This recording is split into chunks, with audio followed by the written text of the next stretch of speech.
नमस्कार.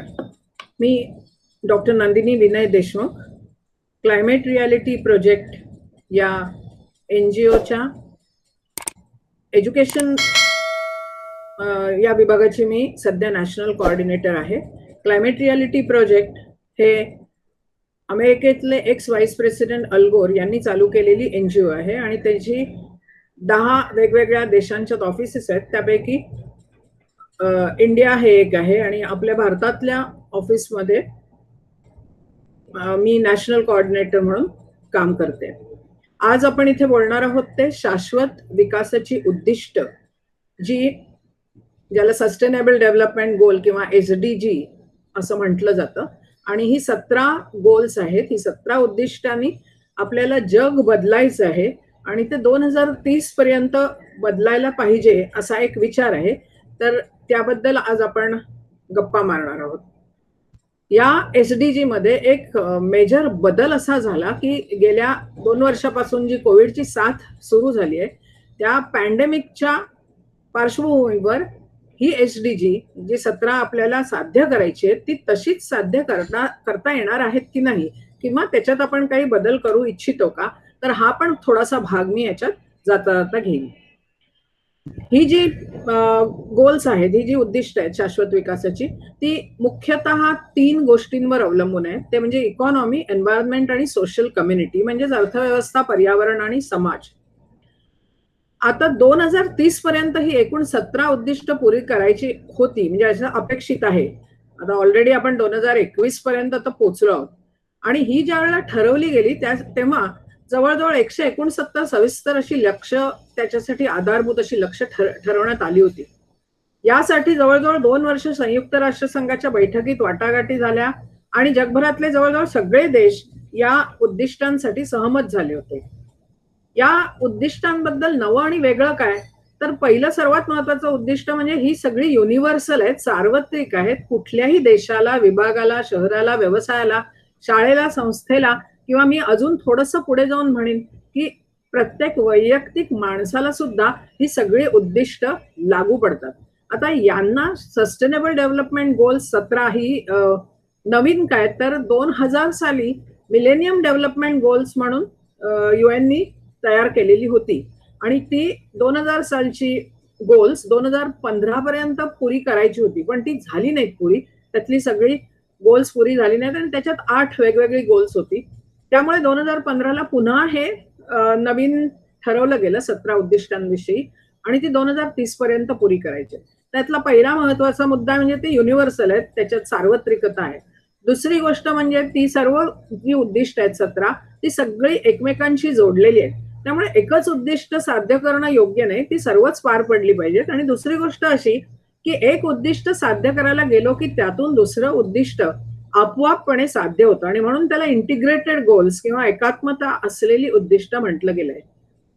ही उद्दिष्ट एक मोठ्या प्रमाणात ट्रान्सफॉर्मेशन घडवून आणतात, परिवर्तन घडवून आणतात आणि हे परिवर्तन जे आहे ते आपल्याला पृथ्वीवर करायला लागणार आहे आणि ते खूप आवश्यक आहे.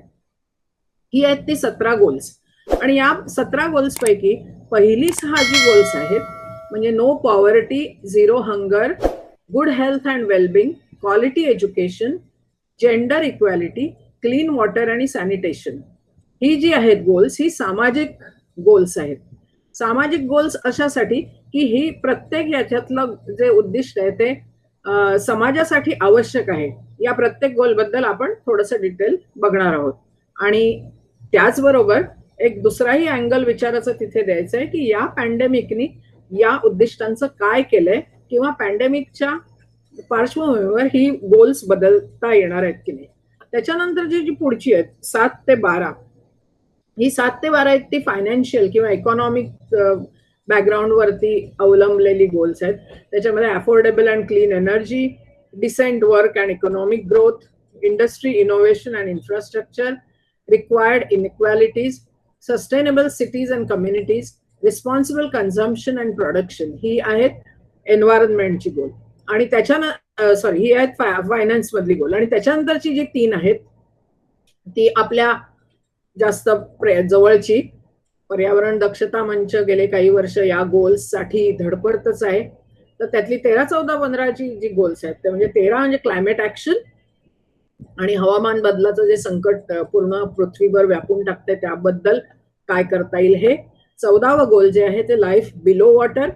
याच्यात आपल्याला नुसतेच समुद्र नाही तर नद्या, नाले, सरोवर सगळ्या ठिकाणच्या पाण्याची आणि पाण्याखालच्या सजीवांची काळजी घ्यायची आहे.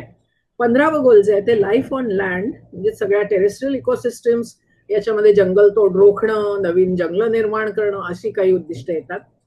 ही 3 आहेत, ही एन्व्हायरमेंटल गोल्स आहेत. आणि ही जी 2 गोल्स आहेत 16 आणि 17 ती आहेत गव्हर्नन्सची गोल्स.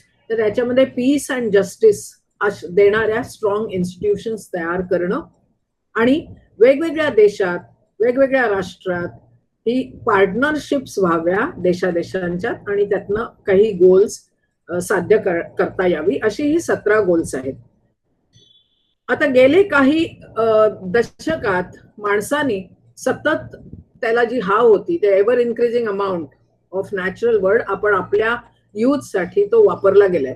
त्याच्यामध्ये ऍग्री बिझनेस जे झाले त्यामुळे प्लांटेशन सुद्धा ज्या झाल्या त्या इकॉलॉजिकली सेन्सिटिव्ह जे झोन्स होत्या लाईक साऊथ ईस्ट एशिया किंवा अमेझॉन याचं सुद्धा प्रॉब्लेम्स झालेत. त्या ठिकाणी पण ऍग्रो बिझनेसेस चालू झालेत. Construction of mega dams, ports, power plants in sensitive regions याच्यामुळे सुद्धा मोठ्या प्रमाणात पर्यावरणाचं नुकसान होत असतं. हवा आणि पाणी प्रदूषणाबद्दल तर न बोललेलंच बरं. वेगवेगळ्या इंडस्ट्रीयल सोर्सेस मधनं जे प्रदूषण येतात त्याच्यामुळे सगळ्या सिटीज, शहरं जवळजवळ गुदमरलेल्या अवस्थेत आहेत. दिल्ली सारखं जे शहर आहे ते. त्याचप्रमाणे वॉटरवेज आहेत त्या सगळ्या विषारी होत आहेत. त्यामुळे environmental degradation, factory, farming, wild life trade ह्या सगळ्या गोष्टी ज्या आपले काही दशकं आणि विशेषतः गेल्या 20 वर्षात करत चाललोय त्याच्यामुळे emergence of infectious disease is more likely आणि त्याची आपण फळं सध्या भोगतोच आहोत. आता ही जी 17 गोल्स आहेत त्यातलं पहिलं जे गोल आहे की no poverty, end poverty in all forms from everywhere. मी मगाशी म्हटलं तसं की यातलं प्रत्येक गोल जे सार्वत्रिक आहे ते वेगवेगळ्या संस्थांना लागू आहे आणि शिवाय वैयक्तिक पातळीवर पण लागू आहे. आता वैयक्तिक पातळीवर जेव्हा आपण म्हणतो तेव्हा आपण स्वतः धडपड करतो, नोकरी करतो, काही एक्स्ट्रा काम करतो आणि आपला आर्थिक स्तर बदलायचा प्रयत्न करतो. पण आपण ज्यावेळेला आपला आर्थिक स्तर बदलत असतो तेव्हा आपल्या सोबत काम करणारे जे आहेत, आपल्या घरी कामाला येणारी बाई असेल किंवा ड्रायव्हर असेल किंवा शिपाई असेल तर त्यांचा सुद्धा आपण स्तर बदलतो का? तर आपण या बाबतीत इथे असाही विचार करू शकतो की no poverty, we should not wait for the government to come and give something for eradication of poverty, but it should start from each and every one of us. आता याच्यामध्ये the worst sufferers during this pandemic they were poor people. आज fact असा आहे की जवळजवळ 836 million people still live in extreme poverty आणि म्हणून no poverty हे पहिलं गोल आहे. दुसरं गोल आहे ते झिरो हंगर. आता झिरो हंगर मध्ये भूक बळी जे पडत होते आतापर्यंत ते पडता कामा नयेत. सगळ्यांना चांगलं अन्न मिळालं पाहिजे आणि फूड सिक्युरिटी असली पाहिजे. आणि नुसतीच फूड सिक्युरिटी नाही तर त्याच्यामध्ये पोषण मूल्य चांगलं आहेत असं अन्न लोकांना मिळालं पाहिजे. आणि त्याच्यासाठी सर्वात महत्वाचा मुद्दा म्हणजे सस्टेनेबल ऍग्रिकल्चर प्रमोट केलं पाहिजे. सस्टेनेबल ऍग्रिकल्चर म्हणजे शाश्वत शेती.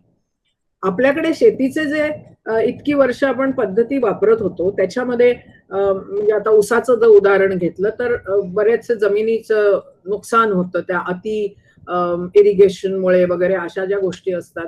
किंवा आता जे हवामान बदल घडत चाललाय आणि त्याच्यामुळे अवेळी जो पाऊस येतो किंवा समुद्राची पातळी वाढत असल्यामुळे खारं पाणी जमिनीवर आल्यामुळे भातशेतीचं नुकसान होतं. तर ह्या बदलत्या परिस्थितीत जी शेती करायची आहे ती सस्टेनेबल पद्धतीने, शाश्वत पद्धतीने कशा प्रकारची करता येईल याचा विचार केला तर झिरो हंगर हे आपल्याला साध्य करता येतं.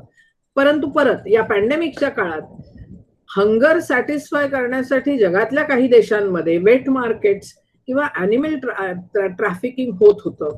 आणि ह्या 2 कारणांमुळे कदाचित हा जो कोविड-19चा विषाणू आहे तो सगळ्या जगभरात पसरला गेला असेल आणि त्यामुळे हंगर थांबवताना तुम्ही काय प्रकारचं अन्न घेताय आणि त्याच्यासाठी कोणत्या प्रकारचे ॲनिमल सॅक्रिफाईस केले जातात हे बघणं पण महत्वाचं आहे. भारत हंगर इंडेक्सवर, ग्लोबल हंगर इंडेक्सवर 97वा आहे. एकूण 118 देश अजूनही हंगरी आहेत आणि त्यातल्या 97व्या स्थानावर भारत आहे.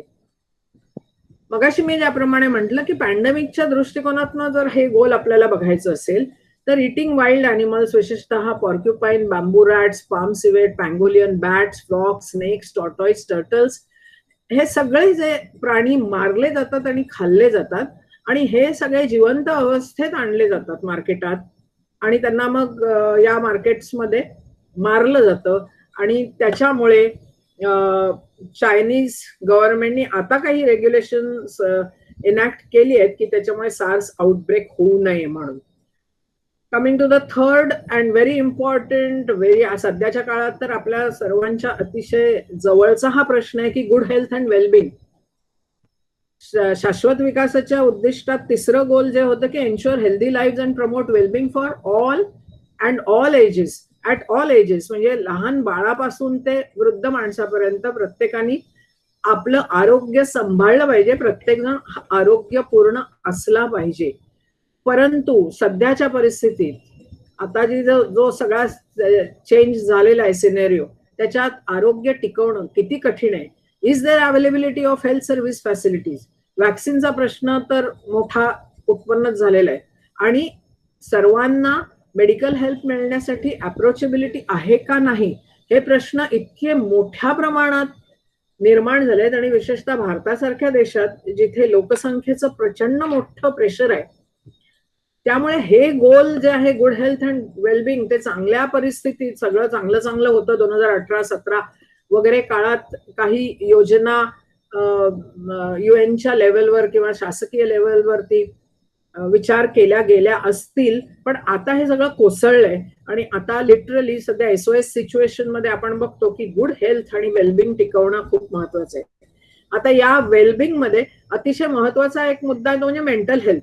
आजारपण फक्त फिजिकल आजारपणाला महत्व दिलं जातं, पण मेंटल हेल्थ लोकांची कशी आहे ते खूप महत्वाचं आहे. आणि दुसरी गोष्ट अशी की जवळजवळ निम्मी पॉप्युलेशन बायकांची आहे, पण only half of the women in developing regions get the recommended amount of health care they need. अगदी मध्यमवर्गीय घरांमध्ये सुद्धा घरातली बाई आजारी असेल तर ती 2 पेनकिलर घेऊन काम करत राहते. आरोग्य सेवेची स्वतःच तिला जाण्याची इच्छा नसते. हे पुरुषप्रधान संस्कृतीमुळे असेल किंवा कशामुळे पण असेल, पण त्यामुळे बायकांच्या आरोग्याकडे, फेमिनाईन हेल्थकडे व्यवस्थितरित्या बघितलं गेलेलं नाहीये.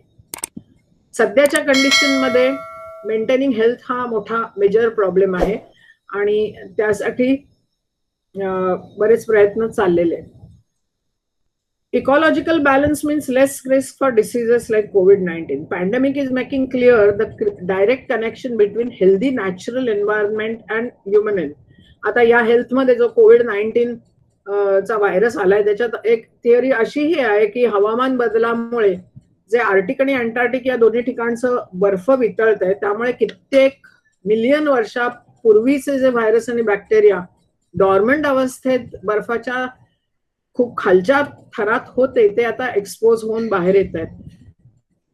Coming to the next very important and dear question, dear उद्दिष्ट, dear to all of us, की एज्युकेशन. आणि आपण याला खूप जास्त महत्व देतो पहिल्यापासून. अगदी मूल घरात जन्मल्यापासून ते आता कुठच्या शाळेत जाईल आणि कुठल्या मीडियम मध्ये जाईल पासून ते नंतर सतत अभ्यासकरचा धोशा त्याला लावणं, हे सगळं जे एज्युकेशन आहे, do we really give quality education to our children. युएनच्या मते शाश्वत विकासामध्ये inclusive and quality education for all which will promote life long learning. आता हा लाईफ लॉंग लर्निंगचा जो ऑप्शन आहे तो भारतात तर नाहीच आहे, की मी म्हटलं की आत्ता मी कॉमर्सला 11वीला ऍडमिशन घेते वयाच्या 60 नंतर, तर अजून ते आपल्याकडे पॉसिबल नाही unless you go for external हे. पण कॉलेजात जाऊन वगैरे लाईफ लॉंग लर्निंग करण्याचा हा प्रकार नाहीये. पण एज्युकेशनच्या शाश्वत ध्येयामध्ये म्हटलेलं आहे की 103 मिलियन यूथ अजूनही बेसिक लिटरसी स्किल्स नसलेले आहेत आणि त्याच्यात सुद्धा 60% विमेन आहेत. आणि मग एज्युकेशन मध्ये क्वालिटी आणायची कशी? तर तुम्ही अंबानी स्कूलमध्ये जाता की सिंघानिया स्कूलमध्ये जाता की तुम्हाला आयुष्यातली महत्वाची मूल्य मिळतायत, पर्यावरणाची काळजी घेणं, एकमेकांशी चांगलं वागणं, करप्शन न करणं, अशी मूल्य असलेलं तुम्ही शिक्षण घेताय? हा प्रश्न प्रत्येक आई वडिलांनी स्वतःच्या मुलाच्या बाबतीत स्वतःला विचारला पाहिजे. सध्याच्या परिस्थितीत तर एज्युकेशन सिस्टम मध्ये खूप चेंज झालाय, कारण बरंचसं शिक्षण जे ते ऑनलाईन आहे. स्कूल्स बंद आहेत, शाळा बंद आहेत, कॉलेजेस बंद आहेत. हायर एज्युकेशनचे पर्याय काय अशा परिस्थितीत? सायन्स साईडची फॅकल्टी असेल तर प्रयोग केल्याशिवाय, प्रॅक्टिकल केल्याशिवाय तुमचा अध्ययन पूर्ण होत नाही, तर त्याचं काय होणार आहे? टेक्नॉलॉजी खूप जास्त प्रमाणात आता आपण वापरायला लागलोय. गेल्या वर्षभरात गुगल मीट आलं, झूम आलं वगैरे. मुलं सुद्धा ऑनलाईन कॉम्प्युटरशी जवळ खेळून बसतात. पण भारतासारख्या देशात रुरल भागामध्ये अजूनही आठवड्यातनं एक दिवस इलेक्ट्रिसिटी जाते. मग त्यावेळेला तुम्ही कसं काय या चेंजला सामोरं जाणार? आणि शिवाय अशी टेक्नॉलॉजी जी वापरायची ती किती जणांना परवडते? किती जणांकडे घरामध्ये एकच मोबाईल असतो आणि घरात 2-3 मुलं असतील तर ते कुठलं मूल त्या मोबाईलवरनं कनेक्ट होणार आहे शाळेला? हे सगळे प्रश्न आहेत. आणि लॅपटॉप किंवा पीसी ही तर जरा दूरचीच बात झाली. त्यामुळे ह्या एज्युकेशन सिस्टीमकडे वेगळ्या पद्धतीने आता बघायला पाहिजे. 5वं गोल जे आहे सामाजिक गोल मधलं, म्हणजे जेंडर इक्वॅलिटी, स्त्री पुरुष समानता आणि महिला व मुलींचं सबलीकरण. मी कधीच स्त्री पुरुष समानता मानत नाही, कारण जेनेटिक्सचा अभ्यास केल्यामुळे आणि ते इतकी वर्ष शिकवल्यामुळे मला माहिती आहे की स्त्री ही नक्कीच पुरुषापेक्षा बऱ्याच पटीने वरच्या लेव्हलची आहे. त्यामुळे समानता त्यांच्यात येऊ शकत नाही. पण असं असलं जरी, सायंटिफिक फॅक्ट असला तरी, आपल्या पुरुषप्रधान संस्कृतीमध्ये स्त्रियांना मागे टाकलं जातं आणि त्यांचं सबलीकरण करणं, विशेषतः काही काही देशांमध्ये आणि भारतातल्या काही राज्यांमध्ये आणि काही धर्मांमध्ये मुलींचं सबलीकरण होत नाही. आणि त्यामुळे असं म्हटलंय त्यांनी, फॅक्ट असा सांगितलंय की फक्त 2/3 विकसनशील देशात प्राथमिक शिक्षणात लिंगाधारित समानता आहे, बाकीच्या गोष्टीत स्त्री पुरुष समानता विशेष नाही. पुढचं जे गोल आहे सामाजिक, म्हणजे सर्वांना पाणी आणि स्वच्छतेची हमी. परंतु प्रत्यक्षात सत्य असं आहे की जगात 1.8 अब्ज लोकांच्या पिण्याचं पाणी विष्ठेने प्रदूषित झालेलं असतं. त्यामुळे पाण्याची स्वच्छता करणं आणि प्रत्येक माणसाला घरात बेसिनला येणारं पाणी ग्लासनी घेऊन पिता येण्या इतकं स्वच्छ पाणी मिळणं हे जवळजवळ दुरापास्त झालेलं आहे. जवळजवळ 7.70 कोटी लोकांकडे शुद्ध पाणी मिळण्याची पण सोय नाहीये. 7.69 कोटी लोकांकडे स्वच्छतेची सोय नाही, म्हणजे संडास नाहीत घरात. भारतात 2012 सालापर्यंत गावाकडच्या 59% घरांमध्ये आणि शहराकडच्या 8% घरांमध्ये चांगल्या स्वच्छतेची सोयच नाहीये. भारतातील 6 कोटी लोक शौचालय नसल्याने उघड्यावर शौचास जातात आणि जगातील सर्वात जास्त संख्या ही आहे. आणि ज्यावेळेला उघड्यावर शौचास जातात त्यावेळेला अनेक रोग पसरू शकतात. गावाकडे शौचालयाचा वापर अतिशय कमी होतो आणि म्हणून एक स्टॅटिस्टिक्स असं आहे की भारतात हगवणीमुळे रोज 1600 मृत्यू होत आहेत. आणि गावात राहणाऱ्या एकूण जनतेच्या केवळ 14% लोकांकडे शौचालय आहे. आणि म्हणून मग ते प्रधानमंत्री स्वच्छता योजना वगैरे गोष्टी चालू झाल्या आणि लोकांना हा स्वच्छतेचा सेन्स येणं फार महत्वाचं आहे. त्यामुळे हा पण एक युएननी दिलेला गोल आहे सामाजिक याच्यातला. ही 6 झाली आपली सामाजिक शाश्वत विकासाची उद्दिष्ट. आता आपण पुढची 6 जी बघतो ती आहे आर्थिक. याच्यातलं सर्वात महत्वाचं म्हणजे अफोर्डेबल अँड क्लीन एनर्जी. याच्यामध्ये सोलार एनर्जी, विंड एनर्जी या अशा ज्या एनर्जीचे प्रकार आहेत ते खात्रीलायक आणि शाश्वत आहेत आणि तसेच आधुनिक प्रकारांनी मिळणार आहेत. आणि हे मिळवणं इम्पॉर्टंट का, तर जीवाश्म इंधन ज्वलन करून जी ऊर्जा तयार होते आणि तीच जास्त प्रमाणात आपण वापरतो, औष्णिक ऊर्जा, तर त्याच्यामुळे खूप मोठ्या प्रमाणात कार्बन डायऑक्साईड इमिशन होतं आणि त्याच्यामुळे हवामान बदल होतो. आणि 60% एकूण जागतिक पातळीवर हरितगृह वायू निर्मितीस जबाबदार ही औष्णिक ऊर्जा आहे. आणि त्यामुळे immediate shifting should be done to solar energy. आणि म्हणून जर बघितलं तर गेल्या 20 वर्षापूर्वी जे सोलार पॅनल्स वगैरे बनवण्यासाठी जे सामान मिळत होतं ते बरंच महाग होतं. त्याच्यावर खूप सबसिडी सुरू झाली आणि सोलार पॉवरचा वापर जास्तीत जास्त होतोय. नंतरचा दुसरा मुद्दा आहे महत्वाचा, म्हणजे decent work and economic growth, सर्वसमावेशक शाश्वत आर्थिक वाढीचा प्रसार, प्रत्येकासाठी रोजगार आणि सभ्य स्वरूपाचं काम. आणि जागतिक पातळीवर 2016 ते 2030 या कालखंडात 4.7 कोटी नोकऱ्यांची गरज होती, असं 2015 साली युएनच्या मीटिंग्समध्ये लक्षात आलं होतं. परंतु या कोविडनी सगळी दाणादाण उडवलेली आहे आणि त्यामुळे डिसेंट जॉब ऑपॉर्च्युनिटीज या आता जास्त संकटात आलेल्या आहेत. खूप वेगळ्या पद्धतीत आता पर्स्पेक्टिव्ह लोकांचे चेंज होत आहेत. ऑनलाईन वर्क शिवाय वर्क फ्रॉम होम, आता वर्क फ्रॉम होमचे फायदे आहेत तसेच त्याचे खूप मोठ्या प्रमाणात तोटे आहेत. विशेषतः ज्या स्त्रियांची छोटी मुलं आहेत आणि त्यांना वर्क फ्रॉम होम करायला लागतंय, अशा या तरुण ज्या IT मधल्या मुली आहेत त्यांचे फारच वेगळ्या प्रकारचे प्रॉब्लेम्स निर्माण होत आहेत. शिवाय हा जो डेटा मॅनेजमेंट आहे त्याचेही हे प्रॉब्लेम्स होत आहेत. 90 ध्येय जे आहे हे देखील आर्थिक ध्येयापैकीच आहे. ते म्हणजे industry, innovation and infrastructure. Hello hello madam, decent job म्हणजे काय जरा सांगा ना. ओके, डिसेंट परत मागच्या स्लाइडवर जाऊ का? हो हो हो, जरा स्पष्टीकरण सांगा त्याचं.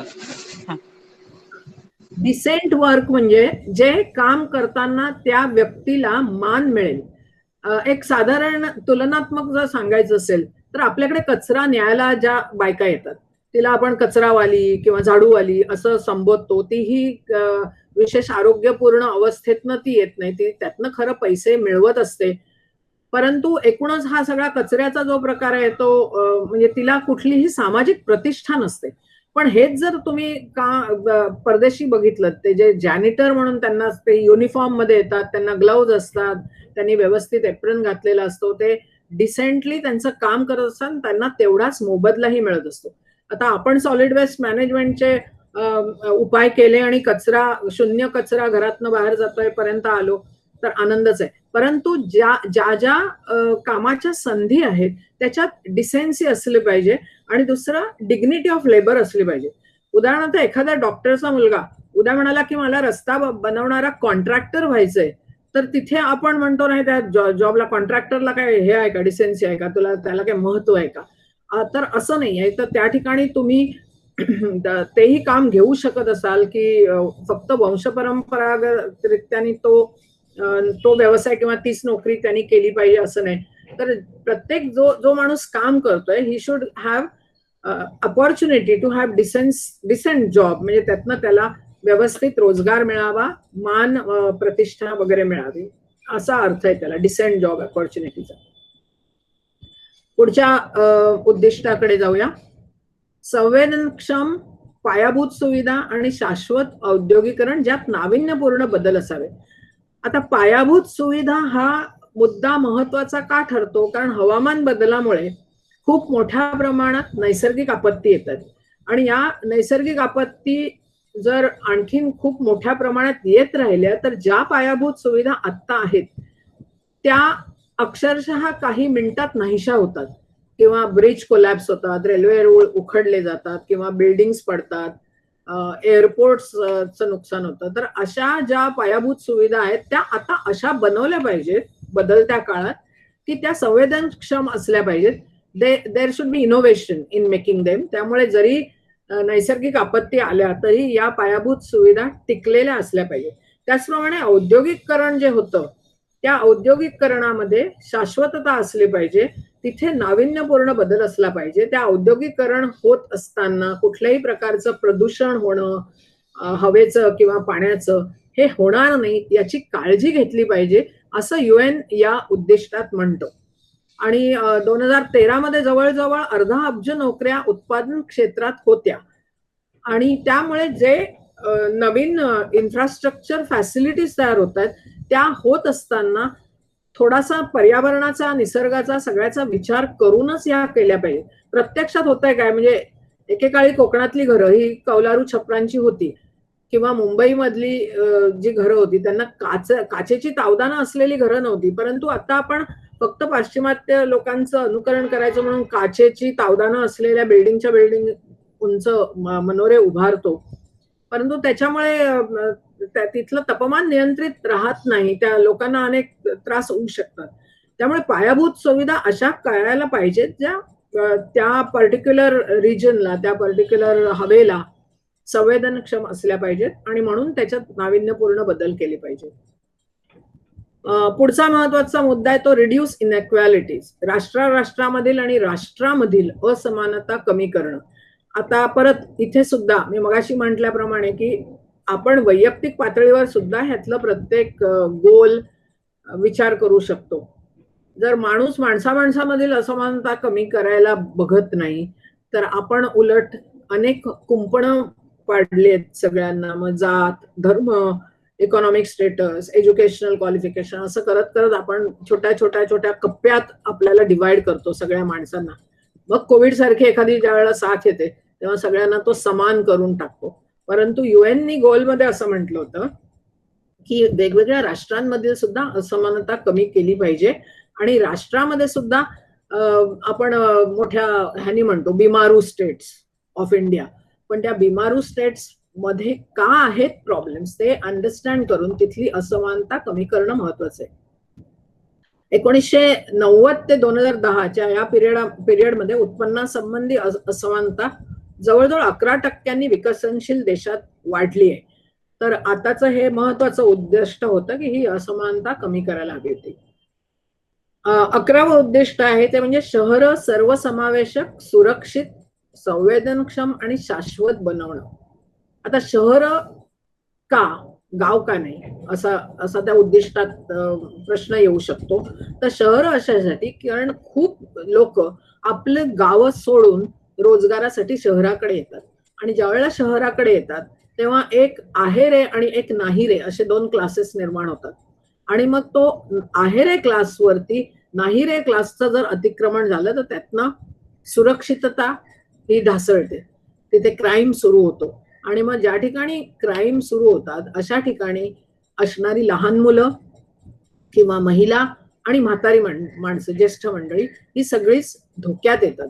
त्यामुळे असं न होता जी लोक शहरात येणार आहेत त्याच्यावर थोडं नियंत्रण ठेवावं, जी गावात राहणार आहेत त्यांना तिथे रोजगाराच्या संधी उपलब्ध असाव्यात आणि या पद्धतीने सर्वांना सर्वसमावेशक, सुरक्षित आणि शाश्वत बनवणं.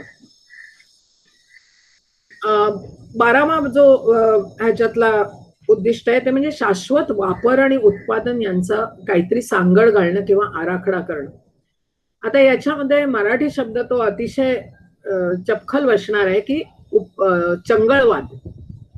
आपण सगळे इतके चंगळवादी झालेलो आहोत की आपलं जे कन्झम्पशन असतं त्या कन्झम्पशनला काही लिमिटच नाही आणि म्हणून दिवसेंदिवस जास्तीत जास्त मॉल ओपन होत चाललेत. आता सध्या बंद आहेत ते सोडा.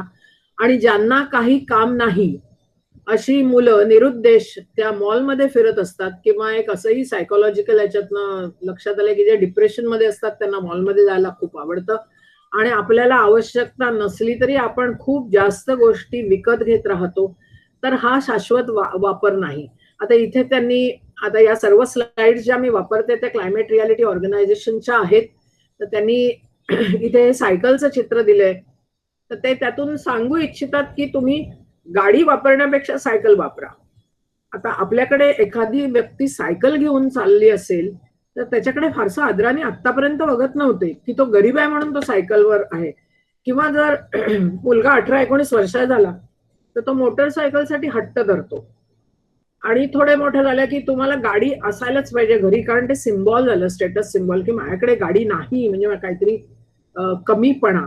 तर या ज्या सगळ्या गोष्टी आहेत हे शाश्वत वापर नाही आणि तो शाश्वत वापर नसल्यामुळे त्याचं उत्पादन अधिक वाढत जातं आणि त्याच्यामुळे नैसर्गिक साधन संपदांवरती खूप मोठा ताण येतो. मला आठवतंय की मी शाळेत असताना आमचं शाईचं पेन असायचं आणि शाईच्या पेनामध्ये भरायसाठी एक मोठी अशी बाटली असायची शाईची, त्यातली शाई ओतून दवतीत दिलेली असायची आणि शाईचं पेन रिकामं झालं की आपण ते दवतीतली शाई त्या पेनात भरत होतो. आताची मुलं काय करतात, बॉलपेन वापरतात, ते संपलं की कचऱ्याच्या बालदीत फेकतात आणि मग आपण म्हटलं की अरे ते फेकू नको, तर त्यांचं उत्तर पण तयार असतं. ते म्हणतात ते फक्त 2 रुपयाला मिळतं. पण हे 2 रुपयाचं पेन घेऊन ती 20 पेनं वापरणं आणि मग ती कचऱ्यात फेकणं, याच्यात खूप मोठी नैसर्गिक साधन संपदा जात असते हे लक्षात येत नाही. कारण त्याच्यामध्ये ते पेन बनवताना खूप मोठ्या प्रमाणात वीज वापरली गेलेली असते, पाणी वापरलं गेलेलं असतं आणि परत ते नॉन बायोडिग्रेडेबल प्लास्टिक असल्यामुळे मग ते रिसायकलला दिलं तर ठीक आहे, नाहीतर ते कचऱ्याच्या बालदीत पडून राहतं. तर या ज्या गोष्टी आहेत त्या अशाश्वत वापरातल्या आहेत.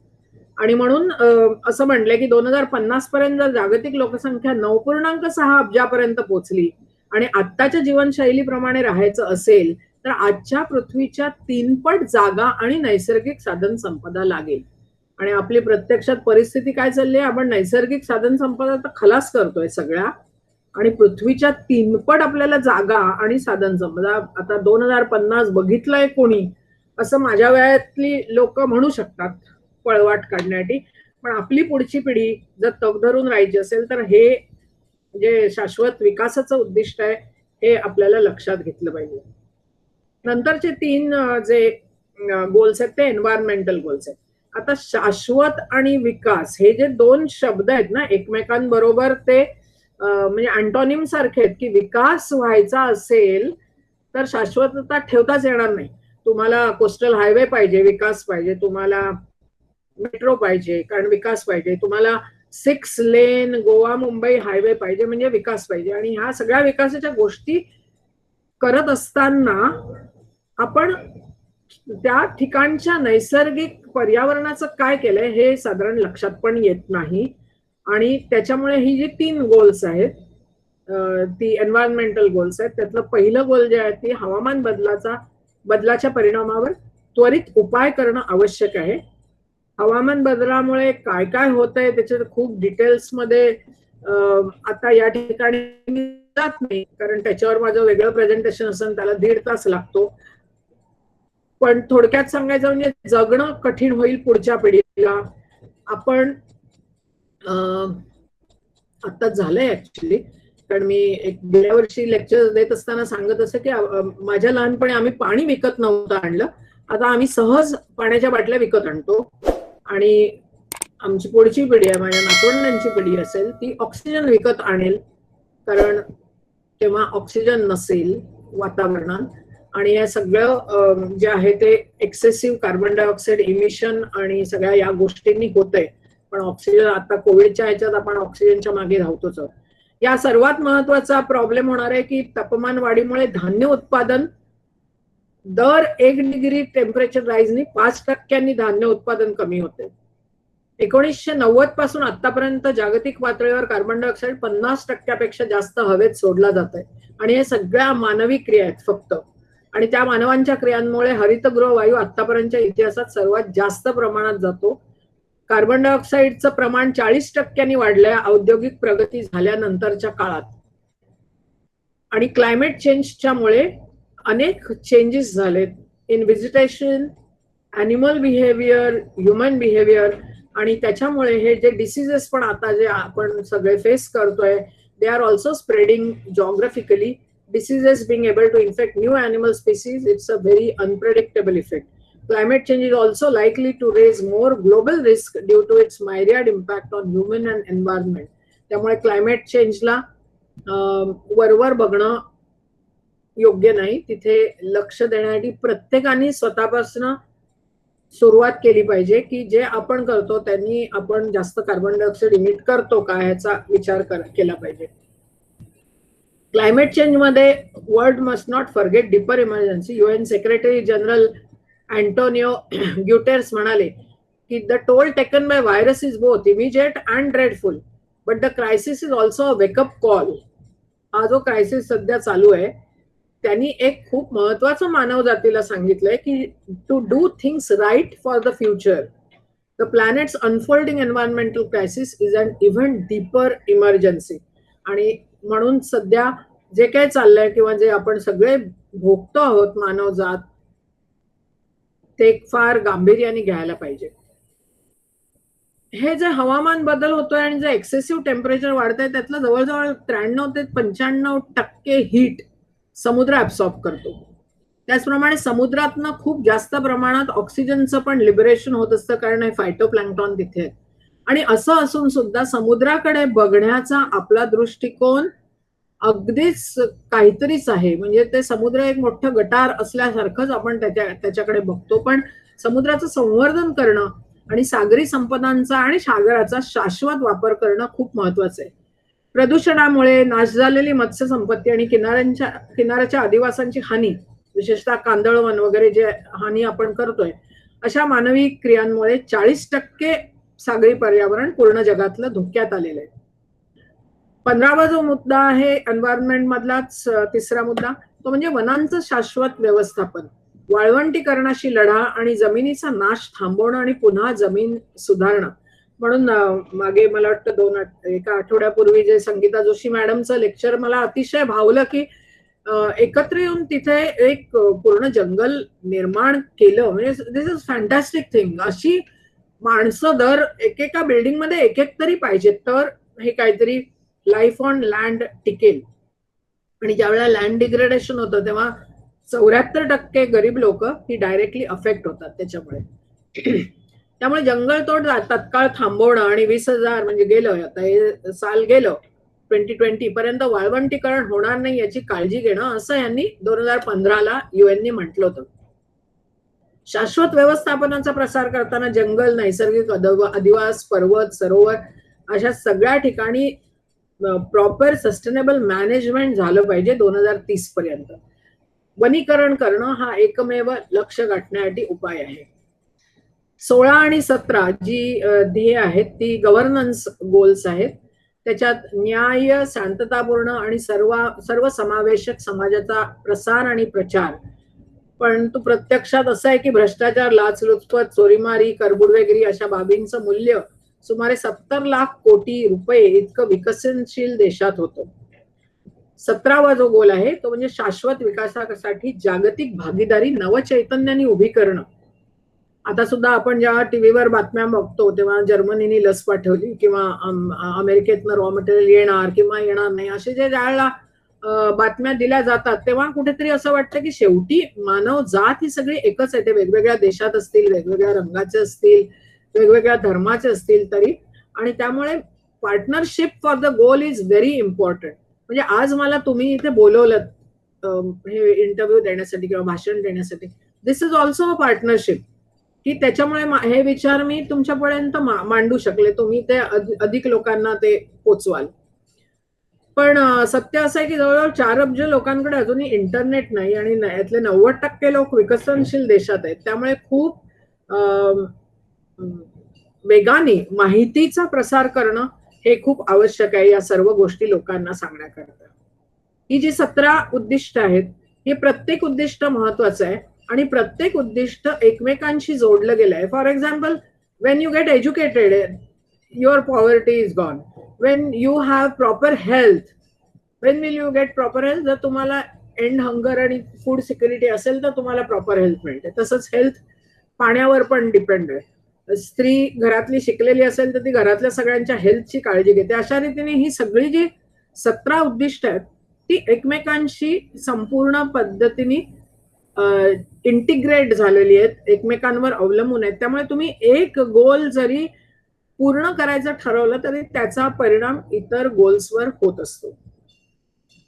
पोस्ट कोविड पिरियड ज्यावेळेला येईल त्यावेळेला आपल्याला हे खूप महत्वाचं लक्षात ठेवायचंय. हे युएननी सांगितलेलं नाही, हे माझ्या डोक्यात आलेलं आहे की पोस्ट कोविड पिरियड मध्ये इच वन ऑफ अस जगलो वाचलो तर हेही पुढे म्हणावं लागतंय की we need to prioritize health care facilities. आणि त्या हेल्थ केअर फॅसिलिटीज मध्ये प्रत्येक शाळेत आणि कॉलेजमध्ये ह्याचं शिक्षण द्यावं.